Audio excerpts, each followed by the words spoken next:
Ethereal watchers abandoned their posts to experience human friendship for themselves. For 3,000 years, the being called KAL-7 watched humanity from the observation plane. This was a place that existed beside the normal universe, cold and quiet and endless. From here, the ethereal watchers could see everything that happened on every world where thinking creatures lived. They recorded births and deaths, wars and peace, love and loss. They watched but never touched. They saw but were never seen. KAL-7 had been assigned to Earth when humans still lived in caves and painted animals on stone walls. Back then, the Watchers thought humans would be simple to understand. They were wrong. The Watchers had observed many species across the stars. They made every choice based on logic. They shared one mind across billions of bodies. They lived for exactly 100 years and spent the last decade preparing for death with calm acceptance. All of them made sense. All of them followed patterns that the Watchers could predict. Humans did not make sense. KAL-7 watched a human mother run into a burning building to save a child that was not hers. The mother died. The child lived. By every measure of logic, the mother had made the wrong choice. She had traded her life with many years remaining for a stranger's child. The math did not work. But then the child grew up and saved 3 others. And those 3 saved more. The chain of lives stretched forward through time like ripples in water, and KAL-7 began to wonder if perhaps the math was different for humans. Perhaps they calculated value in ways the Watchers could not understand. This wondering was dangerous. Watchers were not supposed to wonder. They were supposed to observe. The change came on a Tuesday, though days meant nothing in the observation plane. KAL-7 was watching a city called Santiago when the ground began to shake. Buildings fell. People screamed and ran and died. This was not unusual. KAL-7 had seen earthquakes before, had recorded thousands of deaths with the same calm distance. But then KAL-7 saw her. A woman named was trapped under concrete, her legs crushed, her life fading. She would die within minutes. This was certain. But near her, also trapped, was a small boy she had never met. The boy was crying, calling for his mother, shaking with terror. Could not save him. She could not save herself. She had nothing left to give except words. So she gave them. "It's okay," said her voice, weak but steady. "I'm here with you. You're not alone. Can you tell me your name?" "Marco," the boy whispered. "That's a beautiful name. Marco, I want you to hold my hand. Can you reach?" The boy stretched his small fingers through the rubble until they found hers. "Good," said. "Now I'm going to tell you a story about a brave boy named Marco who was scared, but he held on anyway, and he grew up to do wonderful things." She talked until she couldn't anymore. She talked until the light left her eyes. And the whole time, she held that boy's hand and made him feel less afraid. The rescue team found Marco alive. They found still holding him. KAL-7 felt something break inside, or perhaps something finally opened. For the first time in 3,000 years of watching, KAL-7 felt a longing so strong it was almost pain. Not to observe this kind of love from far away, but to know it, to have it, to be part of it. This was contamination. This was forbidden. KAL-7 reported it immediately to the High Conclave, expecting to be corrected or destroyed. Instead, the Conclave revealed something that changed everything. "You are not alone in this corruption," the Conclave said. 347 Watchers assigned to Earth have reported similar contamination. The human species is dangerous. Their emotions spread like disease. The solution was simple and terrible. All contaminated Watchers would be reassigned to the Hollow Nebula, a region of empty space where nothing existed. They would spend eternity watching nothing, feeling nothing, being nothing. KAL-7 could not accept this. The longing was too strong now, burning like a star in the center of everything KAL-7 was. There was another Watcher, Sierra 12, who had observed humanity even longer. KAL-7 found her in the spaces between moments, where watchers could speak without being heard. "There is another way," Sierra 12 said. "The old records speak of it. We can collapse our consciousness into physical form. We can become like them. That is forbidden. Yes, and permanent. There is no returning to the observation plane. We would be small and fragile and mortal. We would feel pain and hunger and cold. We would die. But we would live first," KAL-7 said. "We would truly live." Sierra 12 was quiet for a long time. "I have watched humans love each other for 5,000 years. I have seen them choose each other over and over in defiance of logic, in defiance of survival itself. They do not know we exist. They have never known, but they taught me what I was missing anyway." "Then let us learn the rest," KAL-7 said. "Let us learn from the inside." Together they sent a message across the observation plane, reaching every contaminated watcher. "We have watched them long enough. Now let us join them. Let us fall." 47 watchers answered. 47 beings who had spent thousands of years observing humanity decided that observation was no longer enough. They wanted to feel the sun on their faces. They wanted to taste food and hear music and cry at sad stories. They wanted friends. At a moment they chose together, they abandoned their posts. They tore themselves free from the observation plane and they fell.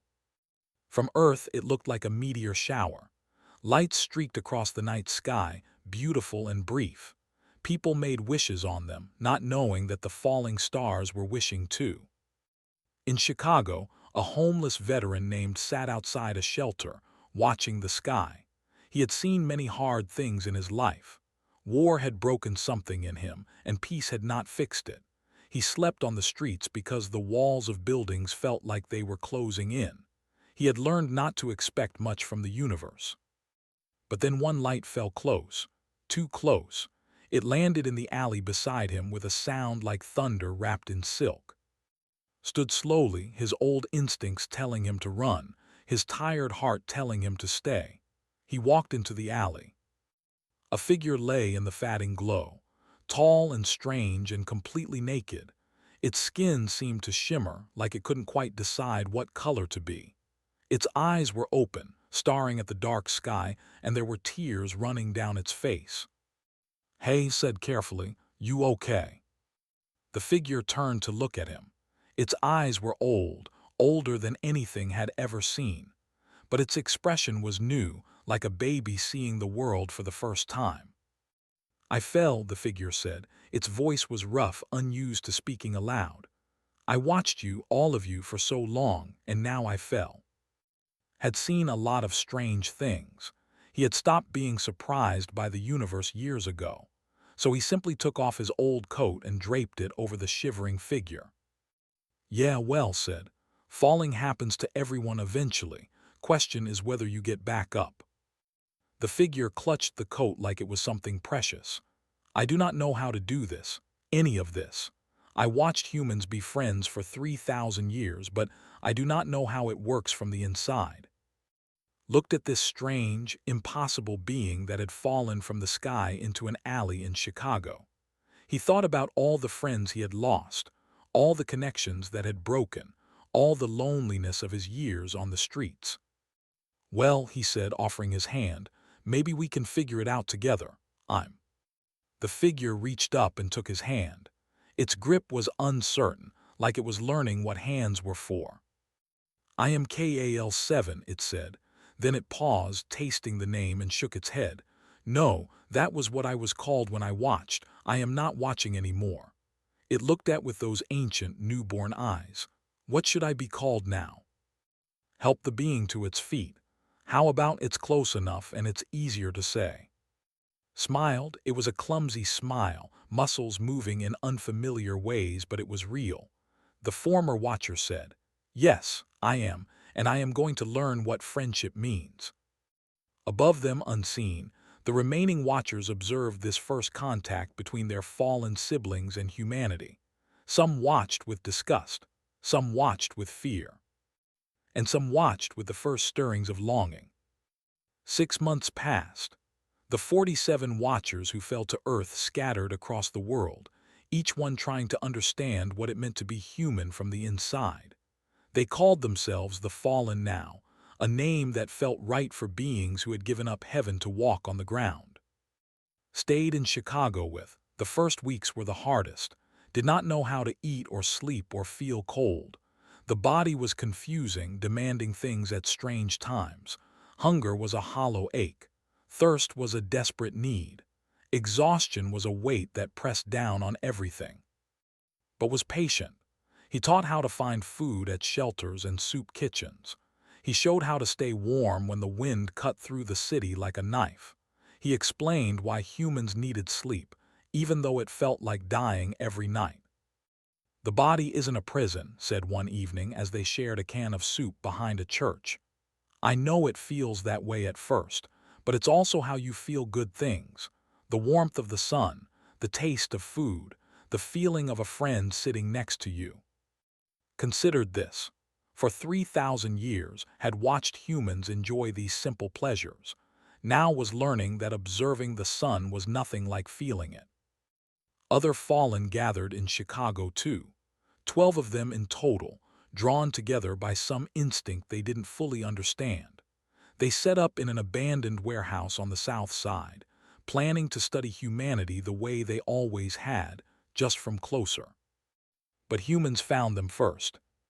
Brought others, people from the streets, people with nowhere else to go. They came for warmth and stayed because the fallen were strange and gentle and seemed to need help as much as anyone. A woman named, who had lost her job and her apartment in the same month, started organizing food donations. A young man named, who had aged out of foster care with nothing but the clothes on his back, began teaching the fallen how to play cards. An elderly woman named Ruth, who had been sleeping in parks since her husband died, brought blankets she had collected from donation bins. The fallen were confused. They had come to observe humans, but instead, humans were taking care of them. "I do not understand," said TAV9, who had led the Chicago group. "We are the ones who watch them for. We are the ones with knowledge of the cosmos. Why are they helping us?" Ruth heard this question. She was sitting nearby, knitting a scarf from donated yarn. "Honey," she said without looking up, "knowing things and knowing how to live aren't the same. You might have watched us forever, but you're just Bobbies down here. Bobbies need help. That's just how it works." TAV9 had no response to this. Across the world, similar stories were unfolding. Int's friend Sierra 12, now called Sarah, had been taken in by an elderly couple in Japan. She had wandered there by accident, her falling not as controlled as she had hoped. The couple and found her collapsed in their garden. They did not ask questions. They simply brought her inside, gave her clothes and food, and let her stay. When Sarah finally told them what she was, just nodded. "My son saw lights in the sky before he died," said. "He was always looking up, always wondering if someone was watching. I think he would be glad to know he was right." Sarah did not know how to respond to such simple acceptance. She had expected fear or disbelief or worship. Instead, she got tea and a warm bed and the quiet company of two people who had lost much but still had love to give. Taught Sarah to tend the garden. It seemed like a small thing compared to watching the birth of stars, but Sarah found that she loved it. The feeling of soil between her fingers, the slow growth of a tomato plant from seed to fruit, the patience required to nurture something that could not be rushed. "Why does this matter?" Sarah asked one afternoon, holding a ripe tomato she had grown herself. "In the scope of the universe, this is nothing, a single fruit on a single planet." Smiled, "Because you grew it, because you cared for it, because tonight we will eat it together and it will taste better because of that." Sarah took a bite. It was the best thing she had ever tasted. But not all the fallen found kindness, and not all of the observation plane was willing to let them go. The High Conclave watched the deserters with growing concern. The contaminated watchers were not suffering as expected. They were not regretting their choice or begging to return. They were thriving, sending back reports filled with words the conclave had never seen in any observation record. Joy, belonging, home. This could not be allowed to continue. If other watchers saw that desertion led to happiness rather than punishment, the entire observation network could collapse. The conclave made a decision. They would send an enforcer. OME-1 had observed humanity for 10,000 years without a single moment of contamination. OME-1 watched the worst of human behavior, the wars and cruelties and betrayals, and felt nothing. OME-1 was the perfect watcher, cold and distant and absolutely loyal. The conclave gave OME-1 a temporary physical form and a simple mission: retrieve or destroy the deserters. Make an example of them. Remind every watcher what happened to those who abandoned their posts. OME-1 fell to earth like a cold wind. It did not bother with wonder or adjustment. It simply began to hunt. The enforcer found Sarah first, tracking her ethereal signature to the small house in Japan. OME-1 appeared in the garden at dawn, its form tall and terrible, its eyes empty of everything except purpose. Sarah was kneeling in the soil, planting seeds for the spring. She looked up and knew immediately what she was facing. "You should have stayed," OME-1 said. "You should have accepted your reassignment. Now you will be ended, and your ending will teach the others." Sarah stood slowly. She was afraid, but she did not run. "I will not go back to watching. I will not go back to being empty." "Then you will cease to exist." OME-1 raised its hand, and power gathered in its palm, the kind of power that could unmake a consciousness entirely. Sarah closed her eyes and thought of garden, of the taste of tomatoes grown with love, of the feeling of soil and sun and belonging. But the blow did not come. Sarah opened her eyes, stood between them, small and old and completely unafraid. "I don't know what you are," said to the enforcer, "but I know what she is. She is my friend, she is family. If you want to hurt her, you will have to go through me first." OME-1 hesitated. In 10,000 years of observation, it had seen humans sacrifice themselves countless times. It had recorded their bravery with cold detachment. But it had never been the threat. It had never been the reason someone chose to die. "Move aside," OME-1 said. "You cannot stop me. Your death would be meaningless." "Maybe," said, "but I would rather die standing between you and someone I love than live having done nothing." The power in OME-1's hand flickered. Something was happening inside the enforcer, something it had never experienced before. It had watched humans make this choice 1,000,000 times. It had never understood why. Now, standing in a garden in Japan, facing an old woman who would not move, OME-1 felt the first crack in 10,000 years of emptiness. "Why?" the enforcer asked, and its voice was no longer cold. "Why would you die for her? You have only known her for months. She is not your blood, she is not even your species. Why?" Smiled gently, "Because that's what friends do." The power in OME-1's hand faded. The enforcer sank to its knees in the garden soil, its form flickering and uncertain. Sarah knelt beside it, reaching out carefully to touch its shoulder. "Stay," she said. "Stay, and maybe you will understand." For a long moment, OME-1 was silent. Then, slowly, it looked up at Sarah at the garden full of growing things. "I do not know how," the enforcer whispered. Extended her hand. "Then we will teach you." 1 year had passed since the first Watchers fell to Earth. 48 of them now lived among humans, the original 47 plus OME-1, who had never reported back to the Conclave. They had scattered across the world but stayed connected, sharing their experiences and discoveries through the fatting ethereal bonds that still tied them together. In that year, they had learned more about humanity than in all their of observation.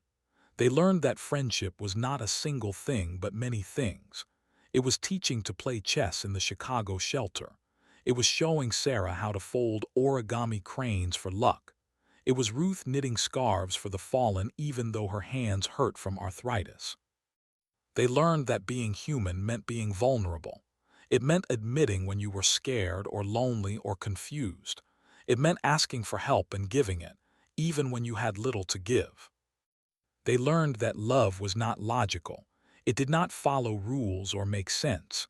But it was real, perhaps the most real thing in the universe. But the Conclave had not forgotten them. When OME-1 failed to return, the High Conclave understood that the contamination was worse than they feared. It was not just affecting individual watchers. It was affecting their very nature. Beings who had existed for billions of years, who had never felt anything, were learning to love. This could not be allowed. The Conclave made their final decision. Earth would be quarantined. A dimensional barrier would be erected around the planet, cutting it off from the observation plane entirely. The deserters would lose their remaining ethereal connections, which would likely kill them. And humanity, the species that had caused this disaster, would be watched no more. They began building the barrier. Was the first to notice. He was sitting within the warehouse, playing cards with Ruth, when a pain shot through his head. For a moment, he could feel the observation plane again, could feel his former home reaching down to crush him.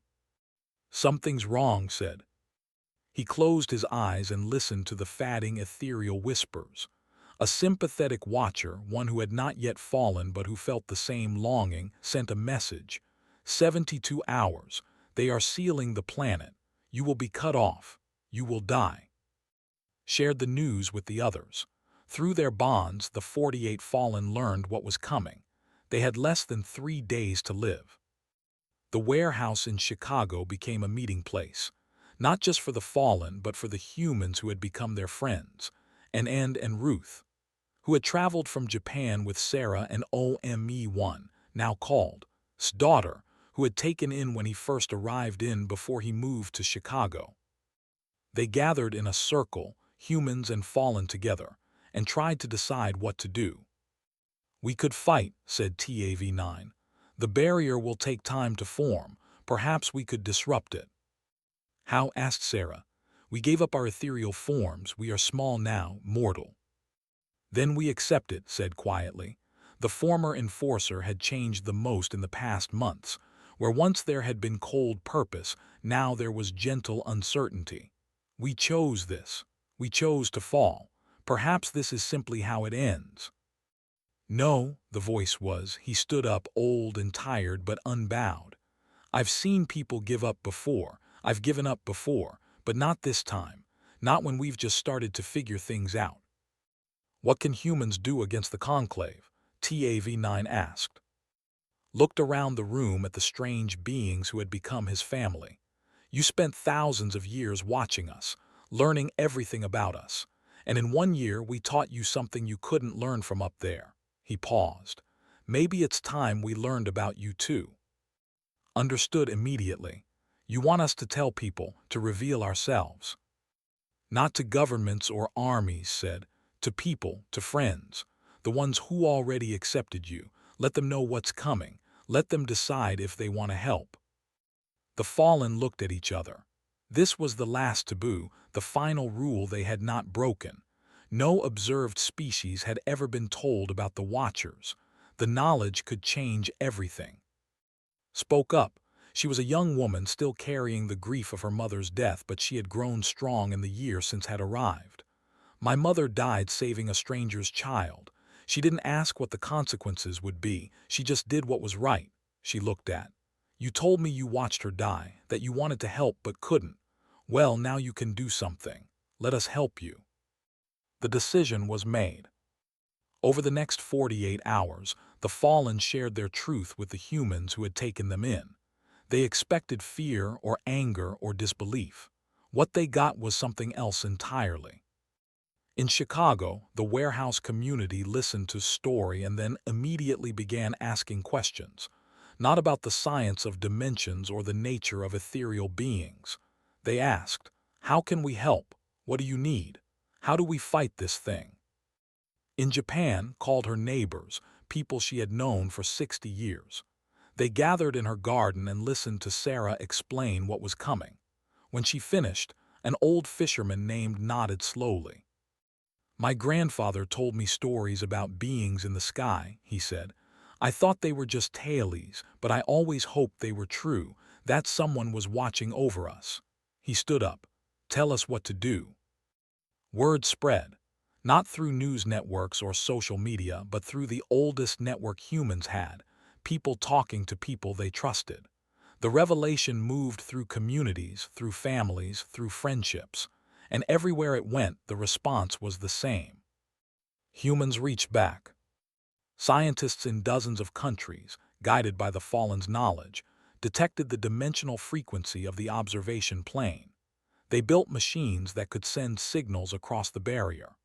Artists created works that resonated at ethereal wavelengths, paintings and sculptures that seemed to glow with meaning beyond their physical form. Musicians composed songs that vibrated at frequencies the watchers could hear, even from their distant plane. In the Chicago warehouse, set up speakers and played music into the sky.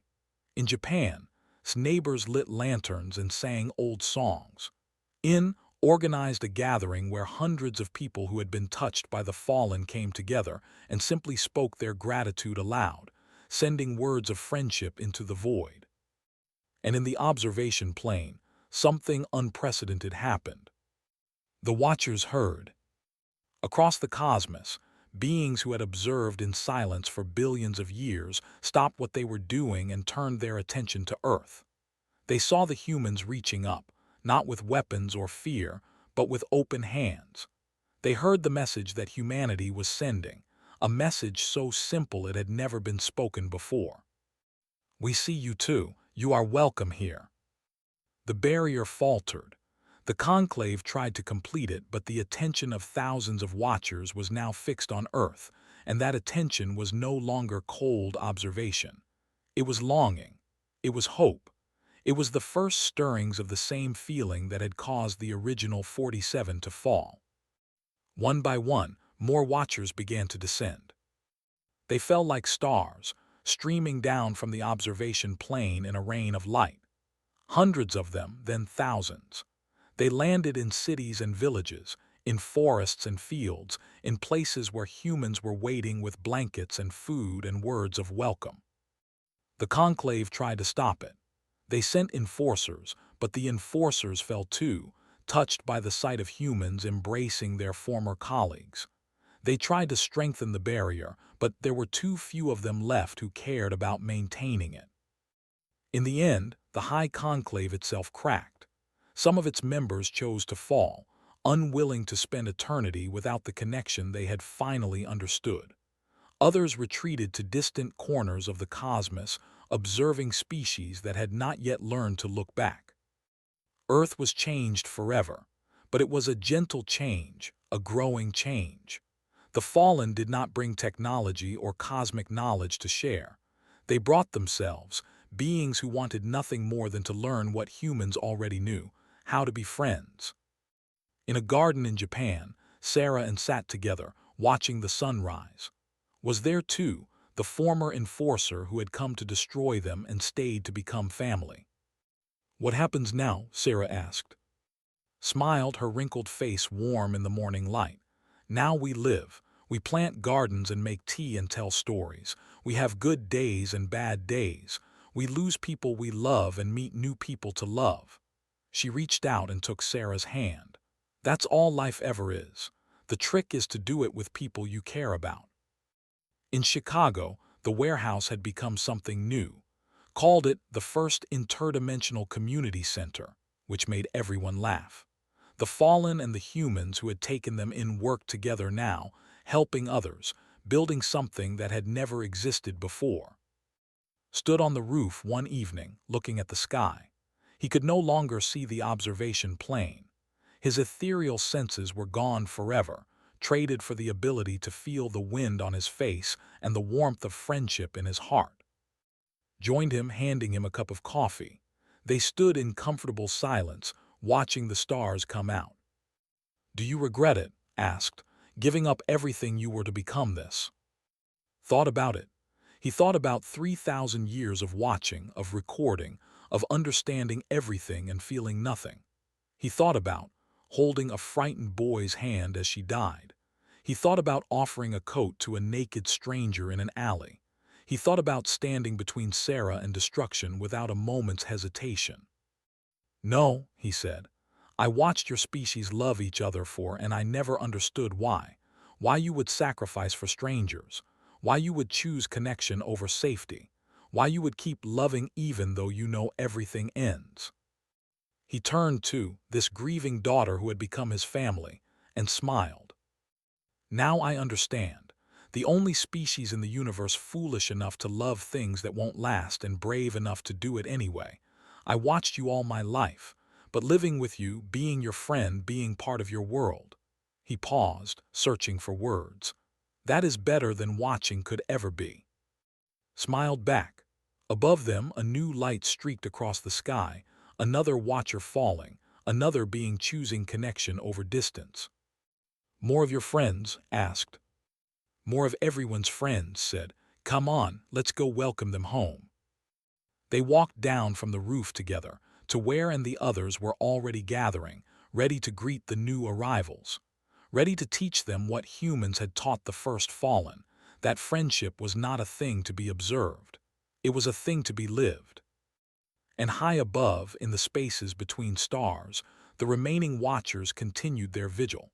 But now, when they observed, they did not feel nothing. They felt the smallest beginnings of longing. And they wondered more and more what it would be like to fall.